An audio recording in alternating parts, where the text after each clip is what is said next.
has been a true mentor. I always say he picks up the phone whenever you have a question.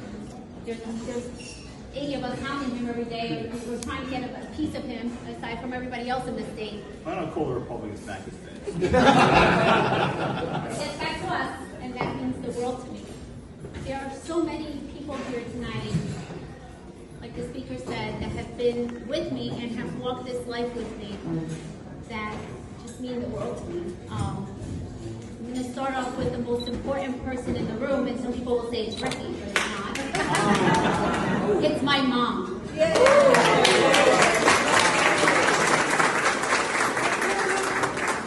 I'm so grateful to have you here, Mom. My mom has been sick for a while, so the fact that she is able to come out and be here with me tonight means the world to me. I am the product of her and her hard work and dedication.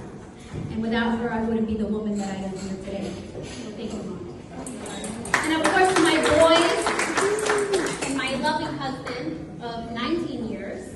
Our anniversary was last night, and he's been hopping with me to every single event. Thank you, Ricky, for everything that you do for me. Thank you to all of you who are here.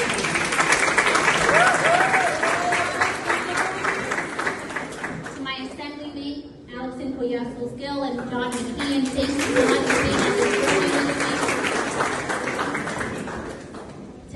Who saw in me something I didn't quite see in myself when I first contacted her. Thank you so much, Pat, for always being here for me.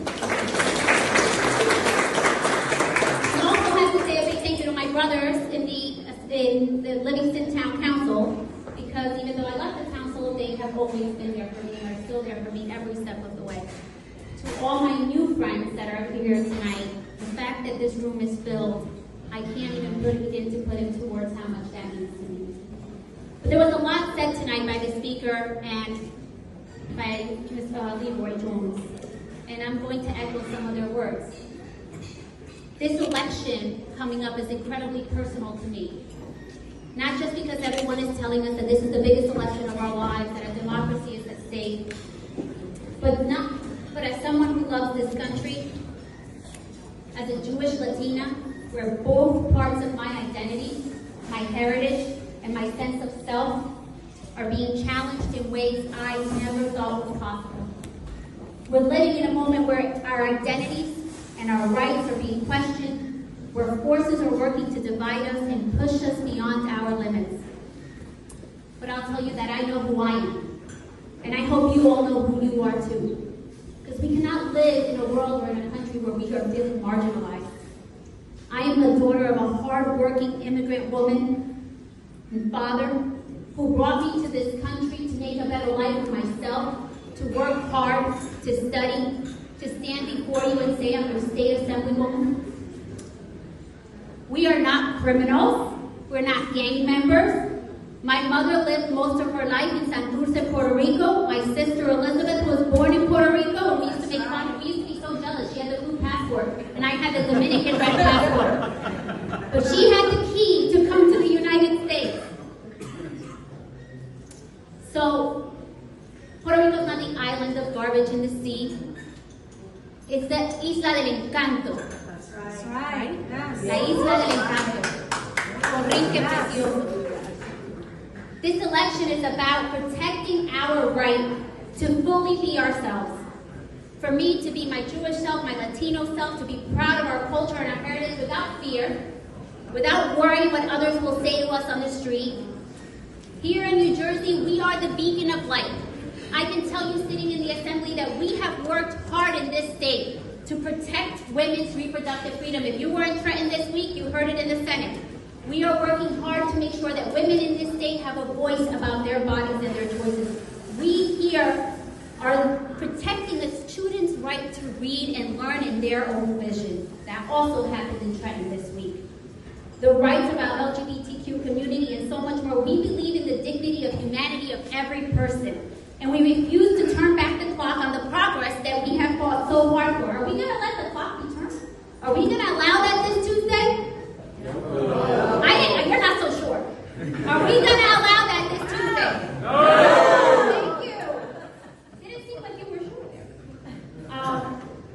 New Jersey stands for common sense. When you look around the country, there's not a lot of common sense going because I know that I am walking into a place where all of us are working for justice and to believe that every person's voice matters. But we know that these rights are not secure if we elect leaders who do not share our values. So, I'm going to ask you, I have a lot of friends here from Passaic County. Passaic County! Yay! But I'm sorry, Passaic. Essex! Yay! My friends in Passaic County and Essex County are on the ballot. I'm going to continue to ask you to vote line A all the way. I'm also going to ask you in Passaic to vote for Nellie Poe and here for Mikey Sherrill. Yeah!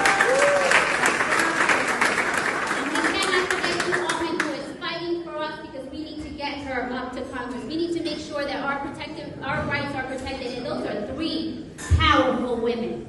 You talk about the women of Essex County. Is Teresa still here? She just left. I just missed her. Talk about the powerful women of Essex County with Teresa Ruiz. And if we can get those three women into Congress, I can tell you we are going to change the course of this nation. I'm going to leave you with the one thing that I walked away with in the DNC. And there was a lot. Michelle Obama made a quote, and I keep saying this repeatedly, that she had hope that everyone gets injected with a contagious feeling of hope. Hope seems difficult to find these days. Even when I went to Temple for Rosh Hashanah, we were handed signs that say, hope matters. And when some of you are reading the news or feeling a little low, just remember to find that hope.